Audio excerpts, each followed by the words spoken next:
소음과 투자, 저자 리처드 번스타인. 인기와 실적의 상관관계. 우리는 신종 미디어 시대를 살고 있습니다. 이 시대는 쏟아지는 관심에 비례해 소음도 증가한다는 사실을 유의해야 합니다. 그런 소음은 미래 실적과 아무런 상관이 없습니다. 어떤 종목이 인기가 높아질수록 사람들은 그 종목과 관련해 TV, 라디오, 잡지 등 매체에 점점 더 많은 시간을 쏟아붓습니다. 다시 말해 이익 예상 라이프 사이클에서 인기가 상승할수록 소음도 증가합니다. 반대로 이익 예상 라이프 사이클에서 인기가 하락하면 소음도 감소합니다. 계속 증가하는 소음은 투자자를 낭떠러지로 내몬다는 점에서 매우 위험합니다. 2000년 3월 나스닥이 정점을 찍은 뒤 실적이 악화된 이후에도 월스트리트와 미디어는 여전히 기술주를 집중적으로 다루었습니다. 리츠와 유틸리티 업종의 수익률이 월등히 높았음에도 금융 매체들은 오히려 기술주를 더 많이 다루었습니다. 인기 주식에 투자해도 높은 성과가 보장되는 것은 아닙니다. 인기 주식들은 이후 실적이 나빠지는 사례가 많습니다. 그림은 S&P 500에서 개인 투자자 보유 비중이 가장 높은 주식 상위 50개의 상대 수익률을 보여줍니다. 차트에서는 전체 시장 대비 포트폴리오의 실적에 해당합니다. 상승선이 나타난 기간은 초과 수익을 기록했고 하락선이 나타난 기간은 실적이 부진한 기간입니다. 이 그림을 보면 개인 투자자들이 선호하는 종목은 초과 수익 종목이 아닙니다. 실제로 이런 종목들은 15년 동안 수익률이 시장보다 낮았습니다. 인기주가 비인기주로 바뀌는 이유. 특히 투자자들은 인기주의 수익률에 실망합니다. 사람들이 누군가에게 추천을 받아 투자하면 그 종목은 곧 하락하기 일쑤입니다. 마치 하락 종목을 알고 싶으면 내가 어떤 종목을 샀는지 보세요 라고 말하는 듯합니다. 왜 이런 일이 생길까요? 여기에는 몇 가지 이유가 있습니다. 심리학에 따르면 사람들은 자신의 성공을 과장해서 떠들고 실패에 대해서는 침묵합니다. 또한 투자자들은 자신의 투자 실패를 잘 인정하지 않으려 하므로 이익이 난 주식은 금방 팔아치우고 손실이 난 주식은 장기간 보유하는 경향이 있습니다. 따라서 친구가 큰 수익을 냈다고 떠들어대더라도 실제로는 손실이 막대할 수 있습니다.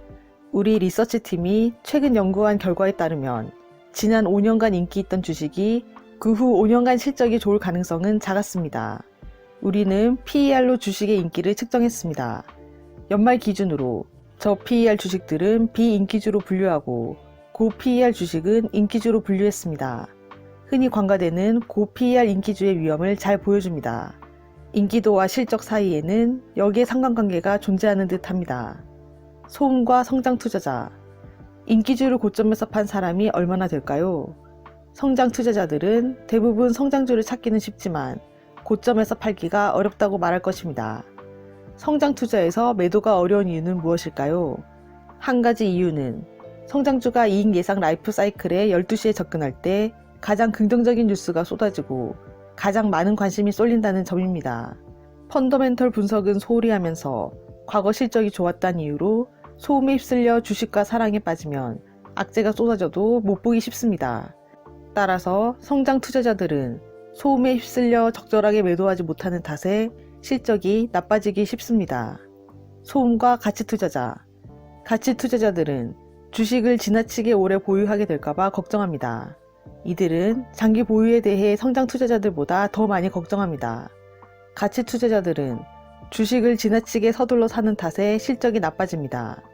가치 투자자는 모든 악재가 이미 주가에 반영되었다고 생각하지만 이후에도 주가는 상당 기간 하락할 수 있습니다. 투자 기간을 길게 하라. 투자자들은 장기적으로 생각해야 한다. 수없이 들었던 이야기입니다. 그러나 투자자들은 대부분 이런 조언을 무시합니다. 그래서 소음에 휩쓸려 판단을 그르치는 것입니다. 투자자들은 종종 장기 투자에서 나오는 실적을 보지 못합니다. 단기 변동성이 극심할 때일수록 더욱 그렇습니다. 시장의 변동성이 극에 달하는 기간에는 소음도 그에 비례해서 증가합니다. 이런 소음에 휩쓸리지 않는 가장 쉬운 방법은 장기 계획을 세워 포트폴리오를 관리하는 것입니다. 날마다 경제신문을 읽고 경제TV를 보며 포트폴리오를 평가하면 처음에 장기 투자를 계획했더라도 결국 장기 투자를 포기하게 되기가 쉽습니다. 투자 기간이 아주 길다면 날마다 경제신문과 경제TV를 보고 포트폴리오를 평가할 필요가 없습니다. 분기 어닝 서프라이즈 등 온갖 분석은 5년에서 10년 뒤 주가에 거의 영향을 미치지 않습니다.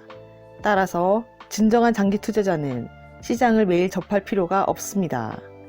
책 소음과 투자, 저자 리처드 번스타인. 더 자세한 내용은 이 책을 읽어보시길 권해드립니다.